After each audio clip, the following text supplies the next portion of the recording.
E aí pessoal, tudo bem? Eu espero que sim. Meu nome é Juan Trindade e no vídeo de hoje, aproveitando que falta menos de uma semana para o lançamento do anime, tá todo mundo muito animado, eu vou trazer algumas curiosidades do mangá que talvez vocês não saibam ou deixaram passar batido. Então é isso aí, bora pro vídeo.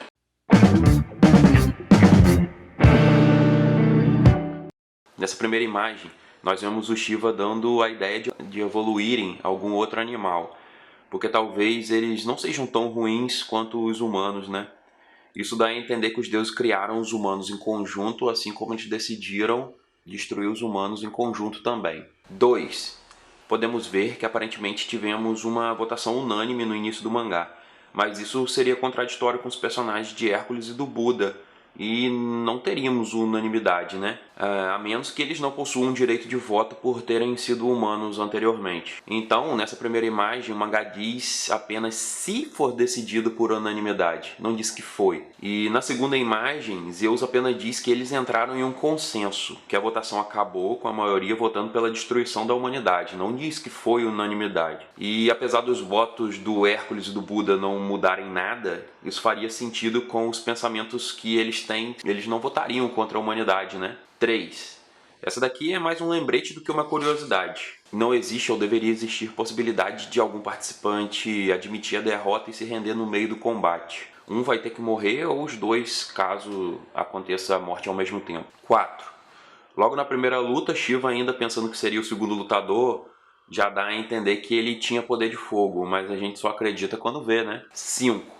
Muita gente confunde essa. Alguns acham que Adão só pode copiar o movimento dos deuses, né? Porque ele é uma cópia dos deuses, não sei o quê. Mas o mangá diz claramente que ele pode copiar qualquer movimento que vê, até mesmo o dos deuses. Então ele é capaz de copiar técnicas de demônios e humanos também. 6. Essa página do mangá dá a entender que se passa bem depois do fim do Ragnarok. E isso é bem curioso, né? A gente nunca pensa o que vem depois. Está tudo bem com Ares e tudo parece tranquilo. Então não deve acontecer uma rebelião, nem os deuses vão se destruir, nada disso. 7. Brunhilde recebe atualizações de alguém no tablet dela.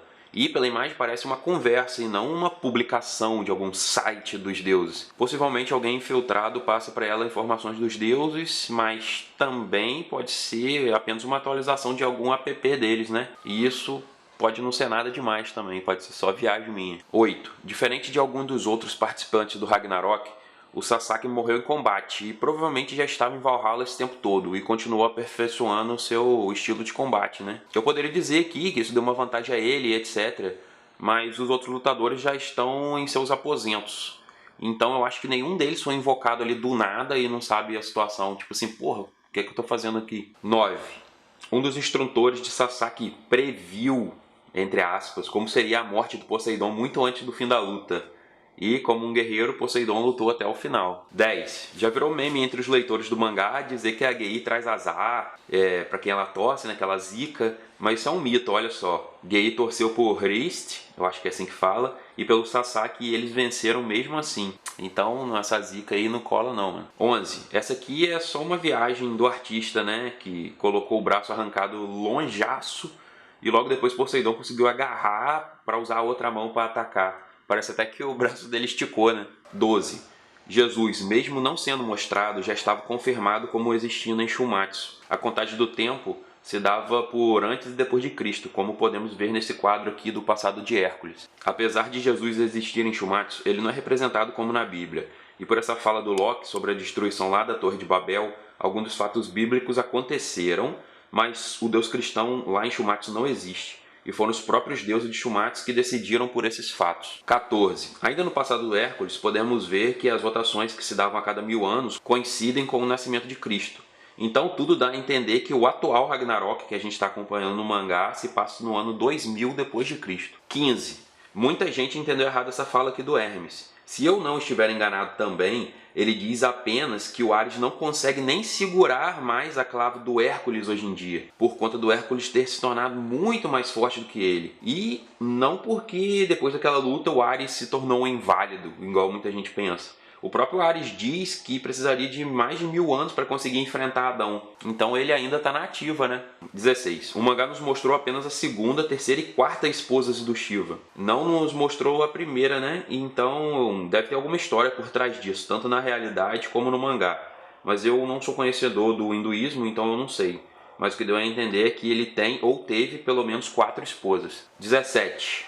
A duração da luta entre Shiva e Raiden Tamemon durou 11 minutos e 16 segundos, coincidindo com o número, né, se você botar escrito, com o número dos deuses indianos que o Shiva lidera, que são 1116. 18. É engraçado como na entrada lá do Buda foi dito que ele abandonou suas 6 emoções, e agora que ele está lutando, sua arma se transforma justamente dependendo das emoções que ele sente. Ué, como assim? Se ele abandonou e agora ele tem emoções? Vamos ver se isso é explicado mais pra frente. 19. E última. No último capítulo lançado até esse vídeo, que é o de número 47, Buda diz claramente que ele entendeu a iluminação e não que ele conseguiu. Alguns capítulos antes temos esse quadro que corrobora com isso. É onde ele está andando lá com a multidão e aceita os discípulos, né, mesmo convidando o Zero para ir com ele na caminhada, tentando, ele diz claramente, tentando alcançar a iluminação. Acredito que vamos ter outro flashback com a real mudança de Buda de humano para Deus. Bom, esse é o vídeo de hoje. Espero que vocês tenham gostado das escolhas, das curiosidades que eu fiz. Se você gostou, deixa aí um like, se inscreve no canal, vai me ajudar muito. Vocês não sabem o quanto isso é importante para mim. E lembre-se, bota aí no calendário, dia 17 de junho, Shumatsu no Valkyrie vai estrear na Netflix. É isso aí, tamo junto e valeu!